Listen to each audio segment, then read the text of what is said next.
Ya estamos en nuestra mesa de debate de los miércoles y agradezco mucho que nos acompañen esta mañana. Sofía Margarita Provencio, candidata a la alcaldía Coyoacán por Movimiento Ciudadano. ¿Cómo estás? Muy bien, buenos días. Buenos días, gracias por estar con nosotros. Al contrario. Gabriela Cuevas, vocera de la campaña de Claudia Sheinbaum. Gaby, ¿cómo estás? Muchas gracias por la invitación, Pascal. Feliz de estar contigo y con tu auditorio. Gracias. Y Rubén Moreira, coordinador de la campaña de Xóchitl Gálvez. ¿Qué tal, Rubén? Muchas gracias por la invitación. Aquí estamos. Bueno, vamos a conversar hoy con nuestra mesa, con nuestros invitados, sobre la iniciativa para crear el Fondo de Pensiones del Bienestar. El dictamen se discute hoy en el Pleno de la Cámara de Diputados, una iniciativa que pues, ha generado gran discusión pública en los últimos días. Comienzo contigo, Sofía Margarita Provencio. ¿Cómo ves la iniciativa? Pues nosotros creemos que es un parche, que es una forma rápida de solucionar electoralmente algo que sí se necesita a profundidad, que es revisar cómo está el estado de pensiones en nuestro país, pero sin llevarnos de corbata nuestras finanzas. En Movimiento Ciudadano creemos que lo que realmente se necesita es una reforma fiscal, que tenemos que hablar de cómo estamos levantando nuestros impuestos y que a partir de eso, pues no estar viendo de dónde le sacamos dinero a alguien más para poder financiar los retiros de los y las mexicanas. Creemos que hay poca justicia intergeneracional en lo que se está haciendo en estos momentos. ¿A qué me refiero? Esto va a pasar ahorita para pagar pensiones de una o dos generaciones, si es que de pensionados para los siguientes 2, 3, 4 años, ¿no? Y después de eso, aunque le llamen fondo semilla, pues esa lana va a acabar no siendo redituable, porque además las inversiones no son claras, el fondo tiene reglas muy opacas, de hecho no tiene reglas como tal. Entonces, pues consideramos que falta mucha chamba, mucha transparencia, y que definitivamente nosotros desde Movimiento Ciudadano creemos que no podemos poner a merced del presente pues el futuro de nuestro país. Eso es injusto con las generaciones venideras, es injusto con las generaciones jóvenes. Y además, digo, y esto como un mensaje al margen, claro que estamos a favor de los derechos de los trabajadores, por supuesto, o sea, que no se ponga eso en duda, pero con mecanismos que garanticen que los derechos a los trabajadores no sean temporales, sino sean largoplaceros. Muy bien. Gaby Cuevas, ¿cómo ves el tema? Para mí me parece un tema muy interesante. Primero, porque es apostar por la justicia social. Es por aquellas personas que ya han trabajado toda su vida puedan retirarse con una pensión digna. ¿Qué quiere decir esto? Las reformas que históricamente se han hecho hacen que los trabajadores y trabajadoras mexicanas se jubilen más o menos con entre el 27 y el 60% de lo que ganaban en su salario. Lo que estamos buscando con estas pensiones para el bienestar es precisamente crear un fondo, capitalizar este fondo para que pueda subsistir y funcionar en el tiempo. Así funcionan los fondos, básicamente, no es una figura nueva, pero además buscando que se genere a través de este fondo el complemento que permita a las y los trabajadores llegar a ese monto que tenían hasta un tope de salario de 12,600 pesos. Ahora bien, aquí se han dicho un montón de mentiras. Primero, que el gobierno quiere decomisar el ahorro de los trabajadores. Esto es falsísimo. La reforma que hoy se va a votar habla estrictamente de aquellas cuentas que están consideradas inactivas y que representan únicamente el 0.57% de los montos que administran las AFORES y equivalen a 44,000 millones de pesos. Ahora bien, esto no es el único componente que tendrá este capital semilla o esta primera capitalización del Fondo de Pensiones para el Bienestar, sino que tiene otros componentes que en una segunda intervención con mucho gusto explico. Primero, aquí las pensiones, los ahorros de nadie están en riesgo. Todos están seguros por dos razones. La primera es que tenemos la legislación que impulsamos desde Morena en 2020 para que las pensiones y los ahorros de los trabajadores sean imprescriptibles, es decir, no caducan nunca. Y segundo, porque precisamente es el Banco de México, una institución respetada hasta por los partidos políticos, que será la responsable de administrar este fideicomiso. Gracias, Gaby. Rubén. Es una gran fantasía, es la construcción de una narrativa política en tiempos electorales, es una falsedad todo.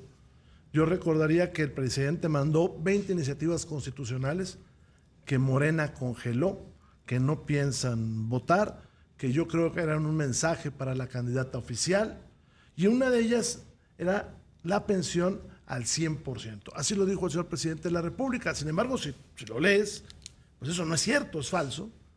Pues esa no la están votando. Entonces meten otra a leyes secundarias que sí prevé confiscar dinero, que es y entrar a las cuentas individuales. Perdón por el ejemplo, pero si tuvieras más de 70 años y estuviera inactiva, entran a la cuenta individual de Pascal, Beltrán y sacan el dinero con la promesa de regresártelo. Pero vamos a ver que tuviera éxito eso que dicen que no tendría. Se van a acabar ese dinero. Luego, ¿cómo te regresan el otro? No, pues que vamos a hacer un fondo. Ah, bueno, entonces están apostando a que la gente no reclame. Ahora, como dicen y bien, pues falta cultura financiera. Entonces hay gente que no sabe que tiene ese dinero. Hay otros que murieron, pero ese dinero es de sus familias. Hay otros que están en el extranjero, pero no pueden venir por ese dinero. Es una fantasía. Es como el INSABI. Más o menos, ¿dónde está el INSABI? O es como el Tren Maya, o es como Mexicana de Aviación, que por cierto dice que Mexicana va a fondear con sus ganancias este fondo. Pues si no hay ni aviones, y todo el mundo sabe, los que se dedican a esto, que los trenes de pasajeros reciben subsidio. Eso nunca va a dejar una ganancia, ni un 5 de ganancia. Son los mismos engaños de siempre. Este país, Pascal, va a quebrar el año que entra. Y no lo digo yo. Vean los precriterios que mandó el secretario de Hacienda. El secretario de Hacienda trae una tarjeta de esas oro y con eso anda pagando todo con cobro el año que entra. Vamos a tener 18 billones de pesos de deuda. Increíble, increíble.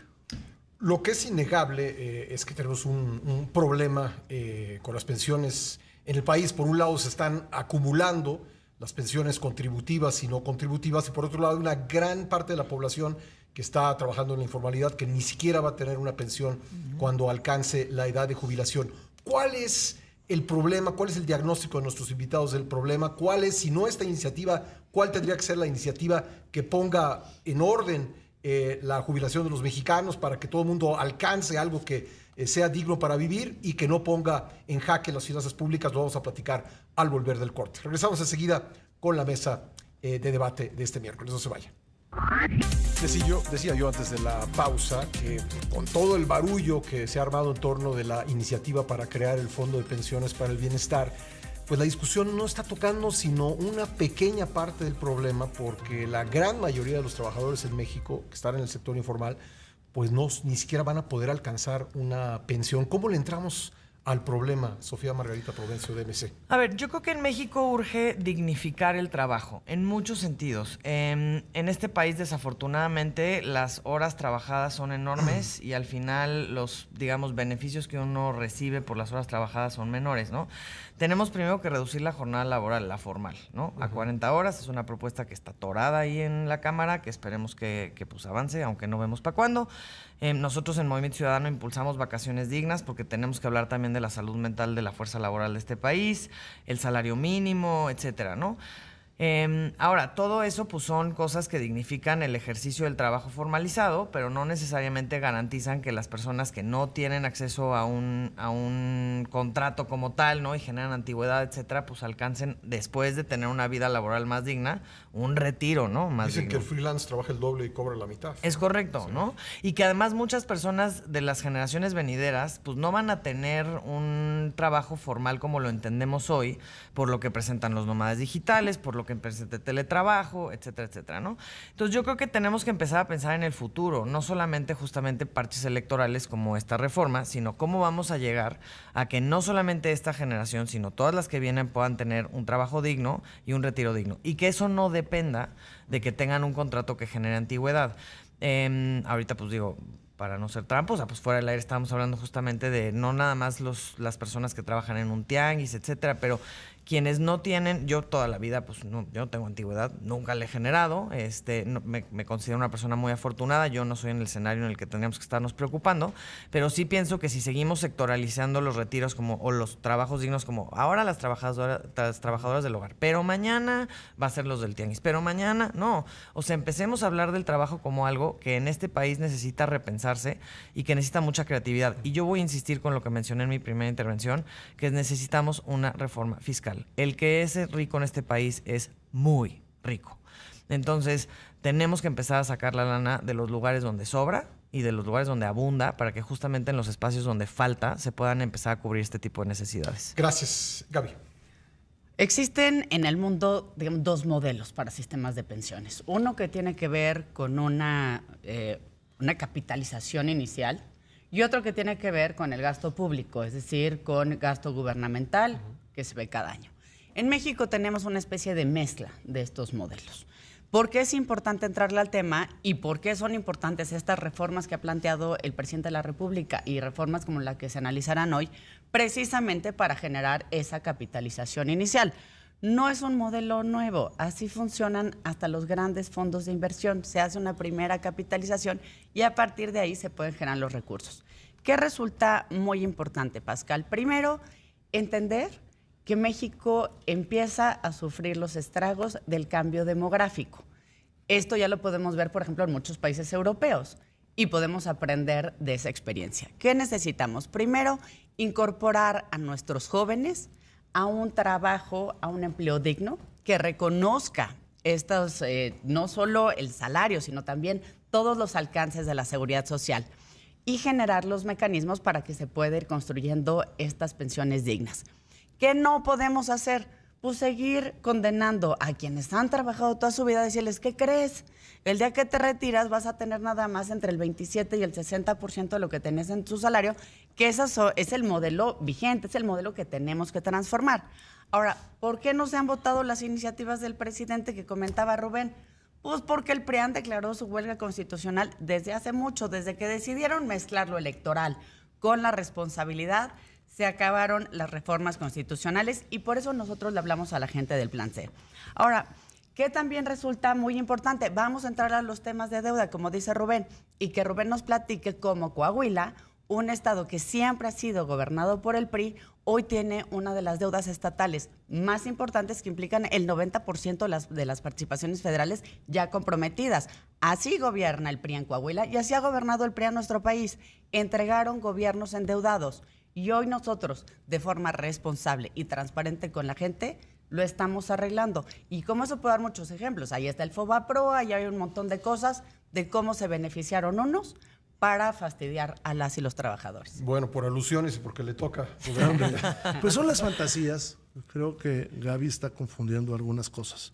El sexenio de López Obrador retiró 26,000 millones de pesos a Coahuila y cifras similares a estados como Nuevo León o como Chihuahua, primero.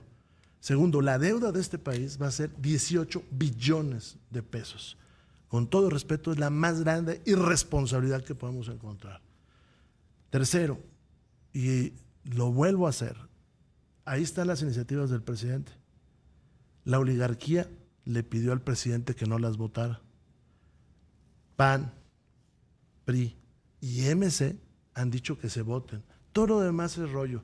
Yo he estado exhortando varias veces a la Jocopo y a la mesa directiva para que se pasen al pleno y se voten las mismas. No lo van a hacer, porque hay un pacto en el cual los empresarios admitieron subir el salario, porque además la inflación está galopante, a cambio de que no hubiera jornada de 40 horas. El señor presidente de la República, que actúa a veces de manera muy neoliberal, perdió la oportunidad de arreglar el sistema pensionario, pero esto lo debió haber hecho hace 6 años. Ahorita lo que andan haciendo, Pascal, es buscando en las carteras de todo el mundo algo de recursos para tratar de cubrir el hueco que tienen. Ese es el grave problema. Cuando tengamos 18 billones de deuda, la mitad son la deuda histórica y la otra mitad son de 6 años. Pero no solamente eso, va a ser el doble del presupuesto, ya que está hablando de presupuestos, Gaby. Nada más que de un presupuesto de 9 billones de pesos. Pero no nomás eso, va a ser la mitad del Producto Interno Bruto. Pues por eso el señor secretario de Hacienda, que anda con una tarjeta de crédito pagando, pues no quiere ir ni a la Cámara. Pero el señor secretario de Hacienda ya dice, el año que entra, otro billón de pesos de deuda. El año que entra no hay más dinero para los programas sociales, lo dice él, no yo. El año que entra no hay dinero para carreteras, lo dice él, no yo. El año que entra no hay dinero para agua, lo dice él, no lo digo yo. Pero además el crecimiento económico se le está derrumbando, ese es el problema. Y estamos al cuarto para las 12 y empiezan a meter leyes mañosas, como esta, que se van a meter a tu cuenta. No son cuentas inactivas, son cuentas que tienen dueño, que es distinto.